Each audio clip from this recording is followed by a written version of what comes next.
Hello, everybody.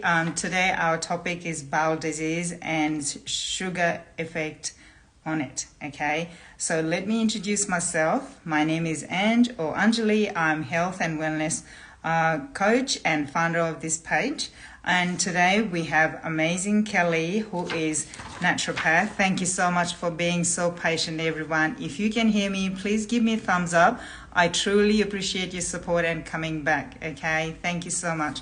So Kelli is a naturopath, nutritionist, and a herbalist who loves to teach her clients how to use food as medicine in this 21st century, and that is filled with foods that make us sick. Okay, thank you, Minion. She likes to guide her clients so that they start listening to their own body and be more in tune about what they might need. Okay, Kelli does online consultations, specific meal plans, programs, corporate events, and health articles. Her latest addition is Kick Sugar workshop, that is self-paced learning with videos, meal plans, and healthy dessert recipes. Okay, so that is. I'm so excited. Come on, Kelli, come on. Yes. So, okay. Yes, here she is. We made it. Yay. Hi. And we have to say thank you to our viewers who stuck to us and stayed.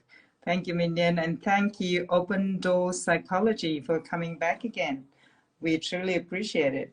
So and please help me to welcome amazing Kelli here. And I just read your bio. And before we start our conversation, I just wanted to say that this live is all about bringing awareness, educational and general information on bowel disease.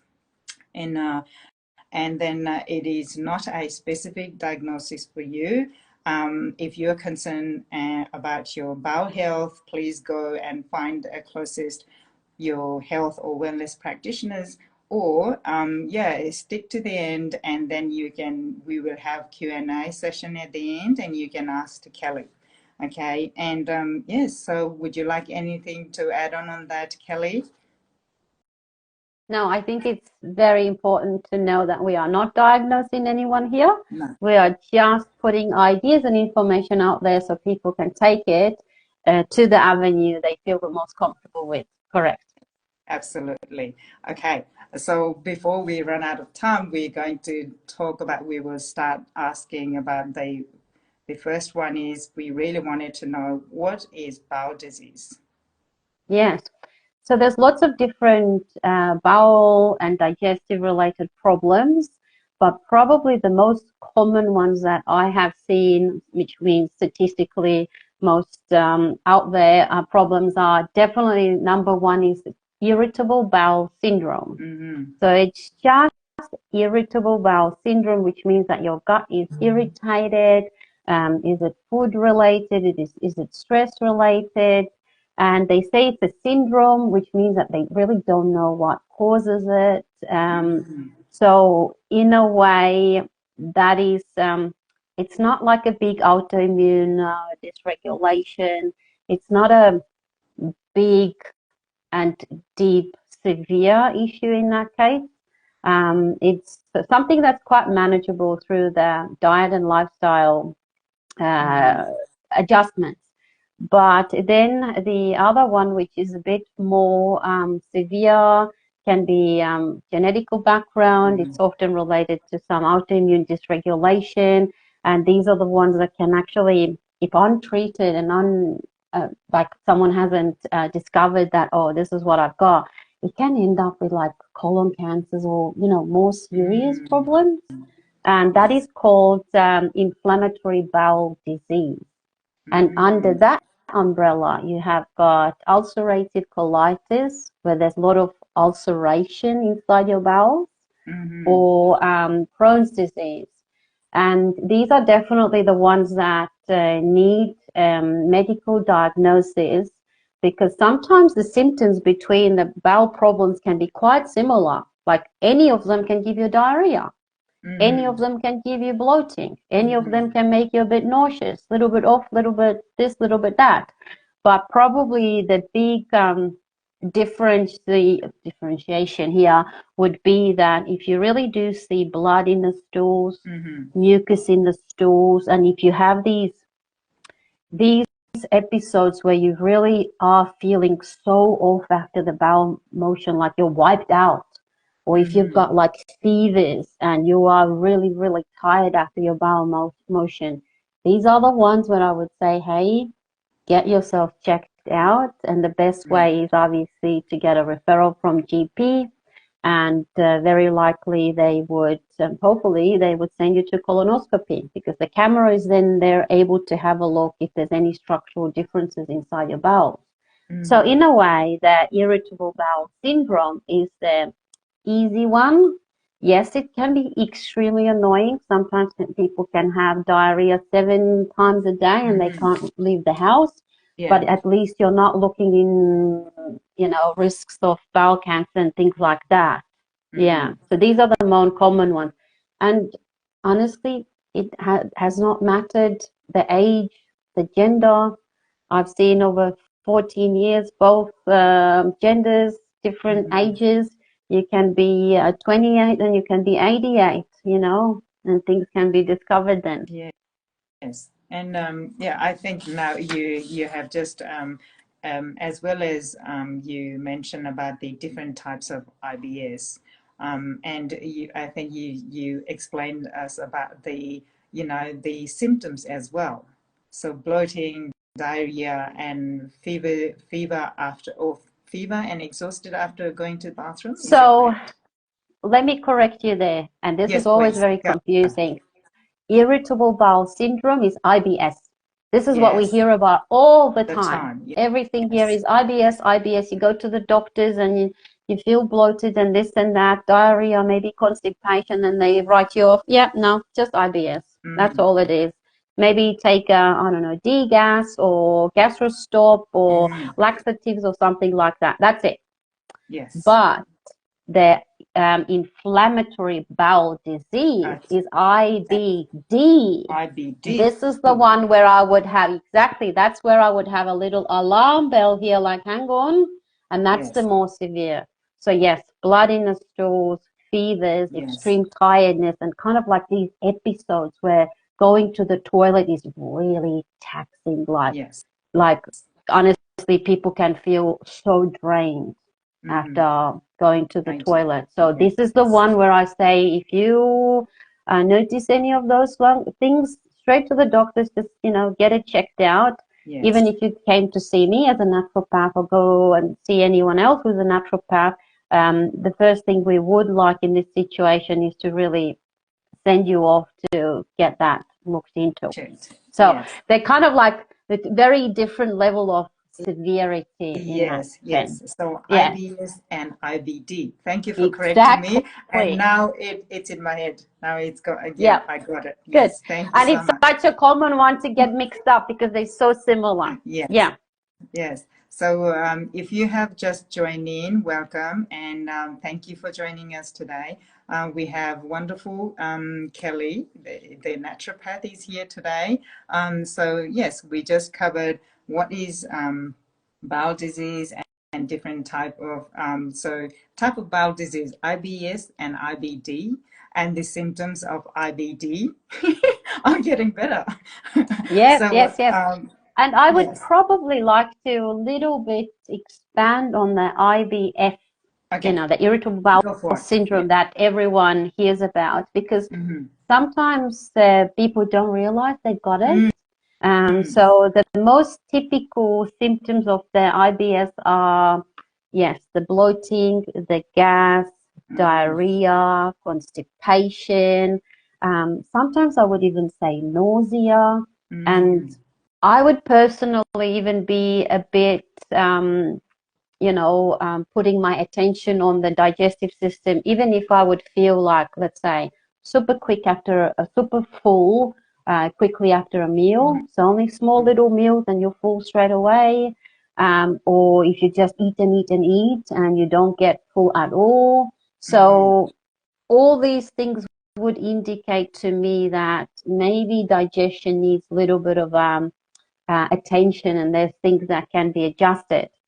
And what is probably a common with both of them, the IBS and the IBD, yes, is that I look at both of them as general kind of like a inflammation in the body, because the chronic low-grade inflammation can give us a lot of different symptoms in different areas in the body. So what I'm trying to say here is that in all of these situations, following the anti-inflammatory diet is going to be useful. And when I say anti-inflammatory diet, then I really mean like pure, clean, unprocessed foods. So not packaged foods, not having a lot of preservatives and colors and sweeteners in there. But I also often like to take it next level and be careful with the dairy intake and the gluten intake, because I am sorry to say, but I have to say this, 21st century's food quality is not what it was 200 years ago. So our milk and our bread has changed so much after the industrialization, and our poor digestive systems can't keep up with these manufactured products anymore, because there's so much they have taken out, added in, processed it this way, processed it that way. So it's not anymore what it was 200 years ago. So that's why I do have to say the dairy and gluten are often big problems here. And I have pretty good outcome with my clients if I gently guide them into the anti-inflammatory diet. So pure, clean eating, and yes, less gluten and dairy, but also less alcohol. Because some people are really, really good with their diet, but you know what? The 2 glasses of wine every night adds up. They don't want me to say that, but I do, because if they see me, my responsibility is to give them valid information. And the big one is also sugar. And so many people are addicted to sugar. Yeah, so we wanted to go to the another question with that, enticing to sugar, because we love dessert, right? We love dessert. And everything is so sweet these days. And once I start looking at the contents, the salt and sugar content in the cleanest, healthiest aisle, sometimes you go and look at the box and it's shocking. It's through the roof, isn't it? Yes. You don't even need sugar in that item.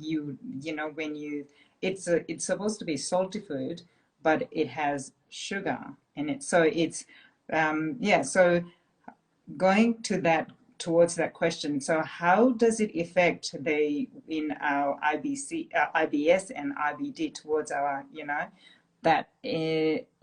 so how does it affect the sugar affect our body? Yeah, sugar is very inflammatory. There's all sorts of different types of sugars. And when I talk about sugar not good, then I mean the refined processed sugar. I am happy for people to get the sugar from the carrot and a sensible amount from the honey and maple syrup, because I don't voice for all the stevias and xylitols and artificial sweeteners and things like that, because they don't give you satisfaction. And they still are not fully proven to be totally safe. So until I don't know, I'm not going to voice for it. Honey has been around for centuries. Maple syrup has been around for centuries. So, and at least they give you a lot of nutrients with the taste, sweet tasting. So I do see how the refined sugar is the culprit. And yes, a lot of the time you are absolutely correct. People say, oh, but I don't even have a sugar bowl at home. I don't add it to my foods. But look at your baked beans. Look at your, this is shocking, weight loss shake. Sometimes it's 60% sugar. And I'm thinking, how is that going to be even able to be advertised as a weight loss shake? You know, all the little snack balls and the yogurt and the vitamin drinks and sauces. They are always keep an eye on it. And as you said, if something is in the savory section, you can't automatically assume that it's got no sugar. No. So really the key is to make it from the scratch from home yourself. But I don't believe into, telling everyone no sugar at all. I do believe in, healthy desserts. So let me give you an example, which is a really good healthy dessert. And I'm going to make this tonight because I've got the ingredients at home. I take fresh raspberries and I put a tiny little, these little dark chocolate drops.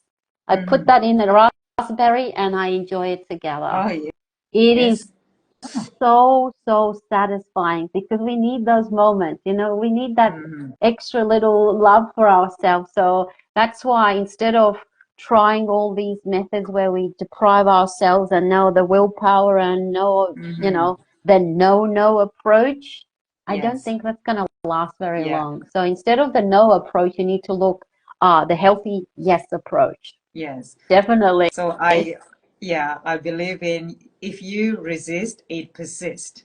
So I have heard somewhere if you keep resisting, and you like binge eat, right? So yes. And what are your thoughts on dates? Sorry? Dates. The dates are so Dates. sweet. Yes. So they can be very, like with the dates and honey and maple syrup, for example, you could overdo them as well. I know someone who goes through half of a honey tub in a couple of days. So that we both understand that's not right. If someone uses, like what I do, I put maybe 1 small teaspoon in my tea, once a day, that's fine. If someone uses a couple of dates here and there to make the smoothie a bit sweeter or make that healthy slice or that healthy muffin sweeter, or avoiding themselves from eating a packet of, I don't know, M&Ms, which is full of rubbish, I would say, why not? Couple of dates, but I would be clever about it. I would cut the date in half and I would put some nut butter in there, because now instead of the quick sugar, yes, dates give you the fiber, but instead of the quick sugar, they also with the nut butter, you give yourself a little bit of a protein and fat as well, and less or fewer dates give you the satisfaction already. So there is always a sensible limit between the good sugars as well, but this is what I do quite often myself.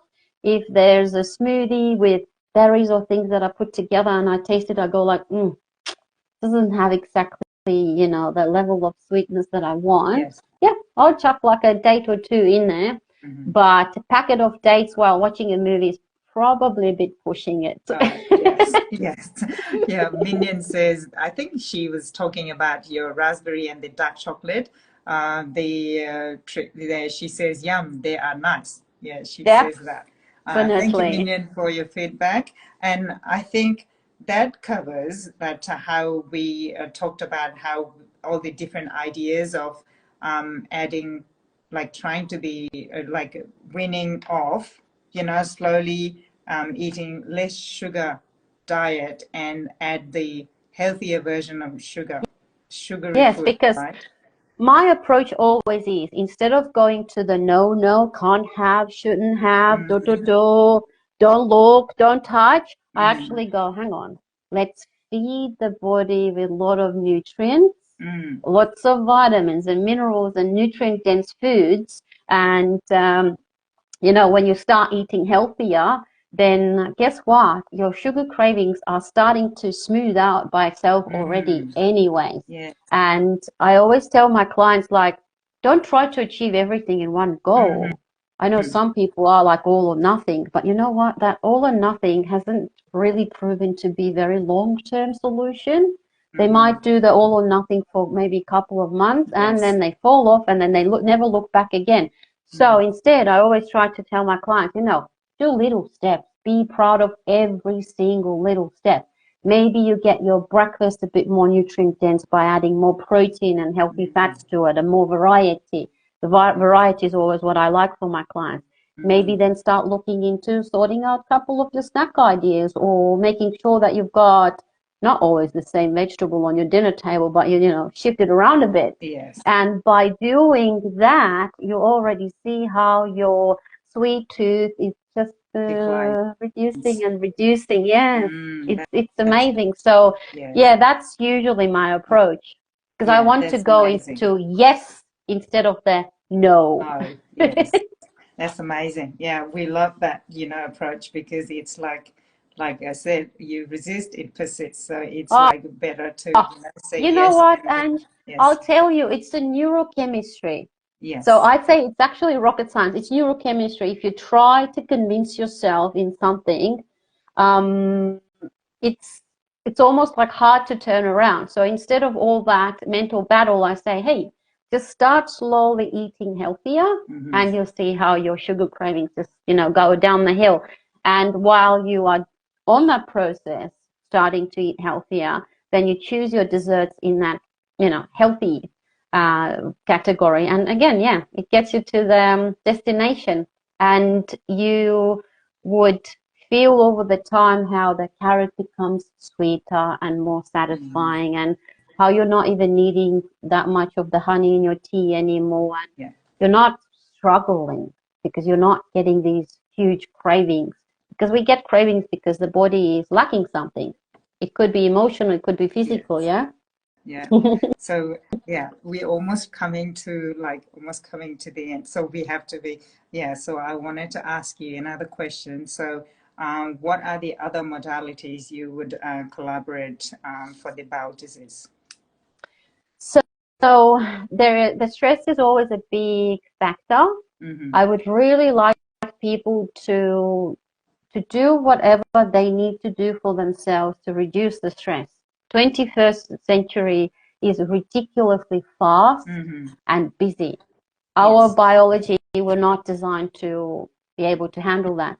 So if it's a massage, if it's a psychologist, if it's a coach, if it's, any kind of like facial, whatever you need to get for yourself to kind of reduce the stress levels is definitely something I would combine it with. Yeah. Absolutely. Awesome. Thank you.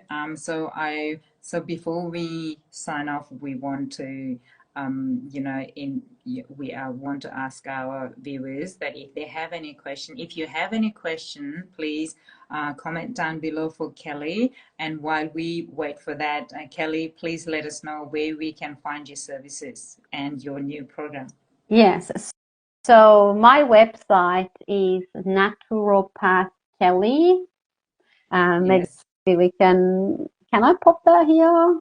Maybe I can be clever. Yes, So naturopathkelli.com.au. So this is my website. So yes, I do online consultations, and people can always get in touch with me. But my most recent, so obviously I'm really excited about that, is my online self-paced workshop, Kick Sugar. And this is the one where people can do that as quickly or as slowly as they feel comfortable with, because all the videos that you can watch 100 times if you need to, they're short, so small little chunks. It's maybe a total around 1 hour of your time. And it comes with then a full meal plan with all the recipes and shopping lists, breakfast, lunch, dinner. People can do the meal plan exactly step by step if that's what they want. It's good for people who say, you know what, Kelli, tell me what to do and I'll do it. I just don't want to think about it. Well, there you go. But if people don't like the idea of a meal plan, then I tell them, you know what, skip over to the recipe section, mix and match, try a couple of recipes here, play it around, make it you. Yes. And yes, there's, of course, additional healthy recipe little collection as well, and post-exercise snacks.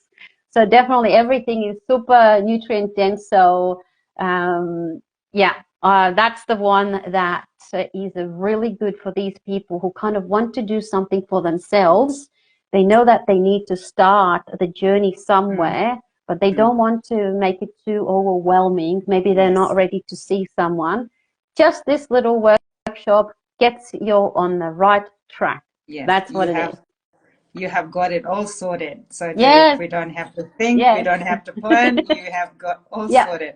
Yeah, So grab a cup of tea, sit on your comfortable sofa and have a little look at the videos yes, and scroll. browse through the Yes, recipes. Yes, yes. So you can always text, not text, but comment or send a message to Kelly yeah, regarding this, what we're talking yeah. about bowel disease, or about the Kick Sugar program. And then, yeah, so until next time, I would love to keep chatting with you, Kelly, but because you have so much knowledge on it, I know we just touched a tiny bit of Perfect. it.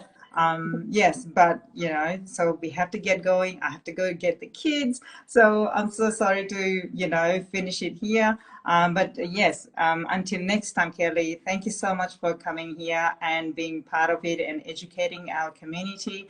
We truly appreciate it. And Minion just says thank you, ladies. Thank you everyone Hi, for coming Minion. here as well. Thank you. Thank you so I'll much, see you Kelly. around next Bye, have a time. great Bye day. bye. Bye.